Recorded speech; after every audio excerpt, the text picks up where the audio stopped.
নহয় মোৰ চুলি ইমান ধুনীয়া নহয় না কেতিয়াবা হ'ব আৰু হ'বও নোৱাৰে। এই যে এডভাৰটাইজমেণ্টত দেখিলো তাতো আচলতে মডেলৰ চুলিখিনি ইমান ধুনীয়া নহয়।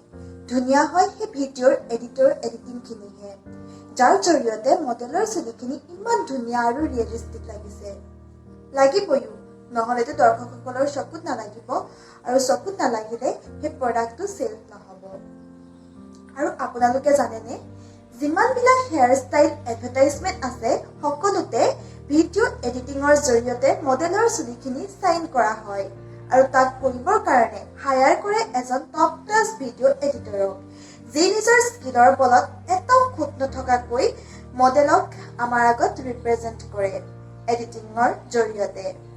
আৰু আমাৰ চকুৱে মানিবলৈ বাধ্য হয় যে সেই চুলিখিনি ৰিয়েল, আৰু সেই একে ধৰণৰ চুলি পাবৰ কাৰণে আমি একে ধৰণৰে প্ৰডাক্ট ইউজ কৰোঁ। কিন্তু আমি নাজানো তাৰ পৰিণাম, উপকাৰিতা আৰু ব্যৱহাৰ, যাৰ বাবে আমাৰ দিনক দিনে হেয়াৰ প্ৰব্লেম বাঢ়ি যায়, যাক ছল্ভ কৰাৰ আমাৰ ওচৰত কোনো ধৰণৰ উপায় নাথাকে, কাৰণ আমি নাজানো যে হেয়াৰ ট্ৰিটমেণ্ট কৰে কেনেকৈ, আৰু জানিবলৈও কোনো ধৰণৰ চ'ৰ্চ নাই। আমি মাত্ৰ শিকো কিছুমান নিউজ পেপাৰৰ পৰা, কিছুমান মেগাজিনৰ পৰা, বা টিভি চাই, বা কিবা কিছুমান কিতাপ পঢ়ি। আৰু যিবিলাক হেয়াৰ এক্সপাৰ্ট আছে তেওঁলোকৰ লগত কনচাল্ট কৰিবলৈ বহুখিনি টকা দিব লগা হয়। গতিকে আপুনিও যদি এনেকুৱা সমস্যাত ভুগিছে, বা আপুনিও যদি জানিব বিচাৰে যে হেয়াৰখিনি কেনেকৈ ট্ৰিট কৰি ৰাখিব পাৰি, তেতিয়াহ'লে এইটো ভিডিঅ' আপোনাৰ বাবে। মিছ নকৰিব, শেষৰলৈকে চাব, আৰু ভিডিঅ'টো চোৱাৰ পাছত আপোনাৰো হেয়াৰ ট্ৰিটমেণ্টৰ ওপৰত এটা কমপ্লিট কনচেপ্ট ক্লিয়াৰ হৈ যাব। তেতিয়াহ'লে আহকচোন আমি ডিছকাছ কৰোঁ complete hair treatment on a natural and scientific ৱে।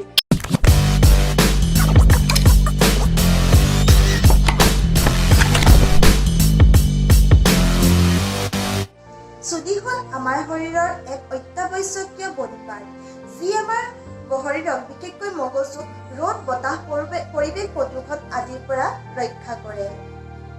আৰু ইমানখিনি কৰাৰ পিছত এটা সময়ত আমাৰ চুলিখিনি দুৰ্বল হৈ পৰে, আৰু সেই দুৰ্বল চুলিখিনিক ট্ৰিট কৰি সতেজ কৰি ৰখাটো আমাৰ দায়িত্ব। কিন্তু সেই দুৰ্বল চুলিখিনিক ট্ৰিট কৰাৰ আগতে আমি জানিব লাগিব যে চুলিখিনিৰ লাইফ চাইকেলটো কেনেকুৱা। যিদৰে আমাৰ শৰীৰৰ প্ৰতিটো বডি পাৰ্টৰে লাইফ চাইকেল থাকে, ঠিক সেইদৰে আমাৰ চুলিৰো লাইফ চাইকেল থাকে। চুলিখিনি কেনেকৈ উৎপন্ন হয়, কেনেকৈ গ্ৰথ হয়, এই সকলোবিলাক চুলিৰ লাইফ চাইকেলৰ আণ্ডাৰত সোমাই থাকে। গতিকে আমি আজি প্ৰথমতে তাৰ বিষয়ে ডিছকাছ কৰিম। প্ৰথমতে চুলি আমাৰ কেৰাটিন নামৰ এটা প্ৰটিনৰ থ্ৰুৱেদি চুলি বনে। চুলিৰ যিটো কি লেভেল, মানে য'ৰ পৰা চুলি গ্ৰ' হ'বলৈ বা গ্ৰথ হ'বলৈ ষ্টাৰ্ট কৰে, তাতে কেৰাটিন নামৰ এটা প্ৰটিনৰ জৰিয়তে চুলি গ্ৰথ হ'বলৈ ষ্টাৰ্ট কৰে। এতিয়া প্ৰথম আমি যেতিয়া 22 সপ্তাহ পেটত থাকোঁ, তেতিয়া আমাৰ কমপ্লিট বডিত চুলিৰ যিটো উৎপত্তি অৱস্থা, প্ৰথম উৎপত্তি অৱস্থাটো ষ্টাৰ্ট হ'বলৈ ধৰে। প্ৰথমতে যিখিনি পাৰ্ট ওলাই আহে, মানে চুলিৰ যিখিনি প্ৰথমতে ওলাই আহে, সেইখিনিক আমি হেয়াৰ ফলিকল বুলি কওঁ। 22 সপ্তাহত আমাৰ কমপ্লিট বডিত 5 মিলিয়ন হেয়াৰ ফলিকল উৎপন্ন হয়। তাৰে 1 মিলিয়ন বা 1.5 মিলিয়ন হেয়াৰ ফলিকল আমাৰ মগজুত থাকে, আৰু বাকীখিনি আমাৰ ৰেষ্ট অফ দি বডিত থাকে। 22 সপ্তাহত যিখিনি হেয়াৰ ফলিকল উৎপন্ন হয়, সেইখিনি মৃত্যুলৈকে একেই থাকে, তাত নতুনকৈ সৃষ্টিও নহয় আৰু ধ্বংসও নহয়। হেয়াৰ ফলিকলখিনি আমাৰ মগজুৰ স্কিনৰ তলত থাকে, যাক আমি নেদেখোঁ, যি আমাৰ স্কিনৰ তলৰ এৰিয়া। হেয়াৰ ফলিকলৰ কাষেদি বাল্বৰ নিচিনা এটা লেয়াৰ থাকে, যাক আমি পেপিলা বুলি কওঁ। পেপিলা আণ্ডাৰত হেয়াৰ ফলিকলবিলাক সোমাই থাকে, যিটো হ'ল লিভিং চেলছ, মানে জীৱন্ত এৰিয়া। আমাৰ যিখিনি চুলি আমি দেখোঁ বা চুব পাৰোঁ, সেইখিনি ডেড চেলছ হয়। আৰু যদিহে আমি মগজুৰ স্কিনৰ পৰা চুলিখিনি যদি আমি কাটি দিওঁ বা ছিঙি দিওঁ, তেতিয়াহ'লে আমি দুখ নাপাওঁ, কাৰণ সেইখিনি ডেড চেল হয়, তাত কোনো লিভিং চেলছ নাথাকে। যদিহে আমি এডাল চুলি উঘালি দিওঁ, তেতিয়াহ'লে সেই চুলিডাল হেয়াৰ ফলিকলৰ পৰা উঘাল খাই আহে, গতিকে আমি তেতিয়া দুখ পাওঁ, কাৰণ তাত ডেড চেল নাথাকে, তাত লিভিং চেলছ থাকে। সেইকাৰণে আমি চুলিখিনি মানে উঘালি দিলে আমি দুখ পাওঁ, কাটিলে বা ছিঙিলে আমি দুখ নাপাওঁ। হেয়াৰ ফলিকলৰ কাষত যিটো বাল্বৰ নিচিনা লেয়াৰ থাকে, যাক পেপিলা বুলি কোৱা হয়, সেই পেপিলাৰ আণ্ডাৰত লিভিং চেলছ থাকে। 23 পৰা 72 ঘণ্টাৰ ভিতৰত সেই লিভিং চেলছবিলাক ডিভাইড হৈ যায়, আৰু এটা চেলৰ পৰা 3টা, 4টা, 5টালৈ পৰিৱৰ্তন হৈ থাকে। প্ৰতিটো সময়ৰ মূৰে মূৰে তাৰ মাল্টিপ্লিকেশ্যন হৈ থাকে আৰু যিমানেই সেই পেপিলাৰ আণ্ডাৰত মাল্টিপ্লিকেশ্যন হয় সিমানেই আমাৰ হেয়াৰ গ্ৰোথ বাঢ়ে। তাৰ পাছত আহে হেয়াৰ শ্বাফ্ট। শ্বাফ্ট মানে আমাৰ মগজুৰ স্কিনৰ ওপৰত যিখিনি চুলি ওলাই থাকে যাক আমি ধৰিব পাৰোঁ তাক শ্বাফ্ট বুলি কয়। সেইখিনি আউটাৰ হেৰিয়া হয়, চাইন্সৰ ভাষাত তাক শ্বাফ্ট বুলি কয়।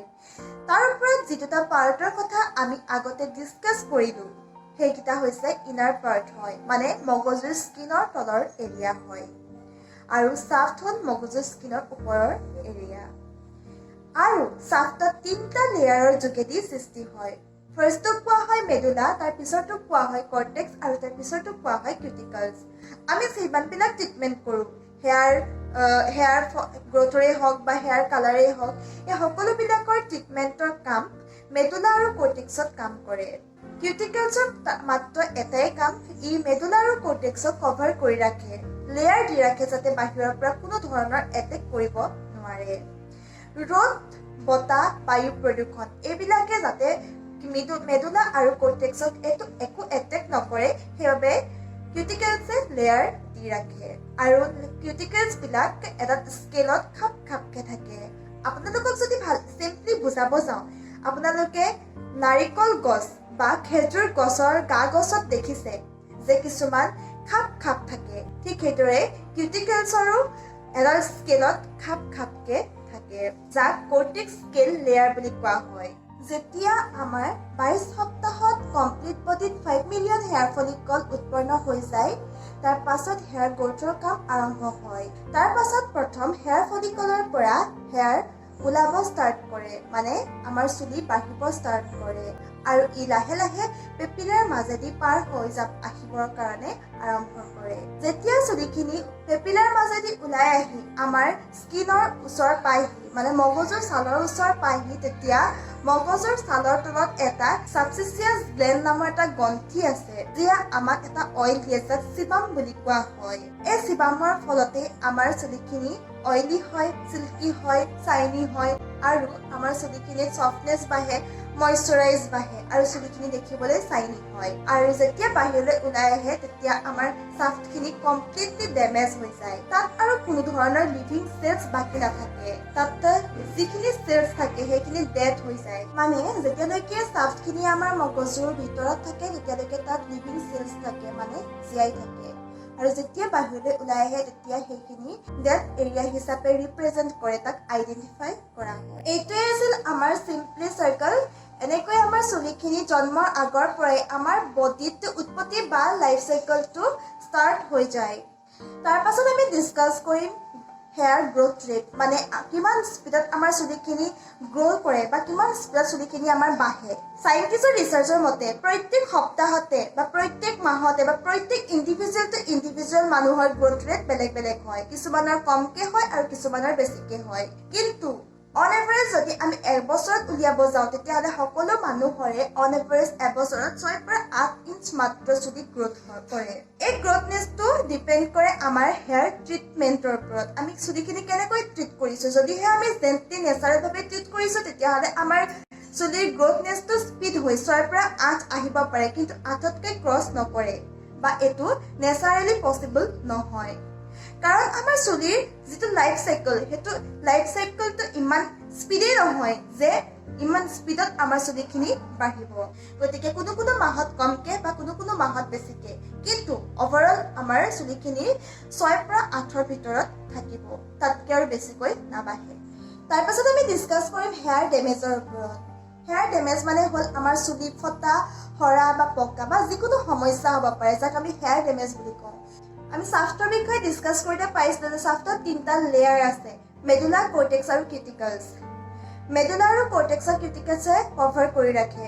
যদি কিবা কাৰণত যদি কিউটিকলছত ইফেক্ট আহে তেতিয়াহ'লে কি হয়, কিউটিকলছত থকা স্কেল অফ লেয়াৰডাল ডিছপ্লেচ হৈ গ'লে কি হয়, মেডুলা আৰু কৰ্টেক্স বাহিৰলৈ ওলাই আহে আৰু বাহিৰত ৰ'দ বতাহ লাগি ই উইক হৈ পৰে। যিহেতু মেডুলা আৰু কৰ্টেক্সে চুলিখিনি ধুনীয়াকৈ ৰাখে, ধৰি ৰাখে, যদিহে কিবা কাৰণত সিহঁতি উইক হৈ যায় তেতিয়াহ'লে কি হয়, আমাৰ চুলিখিনি সৰিব ধৰে বা আমাৰ চুলিত বিভিন্ন ধৰণৰ সমস্যা হ'ব পাৰে।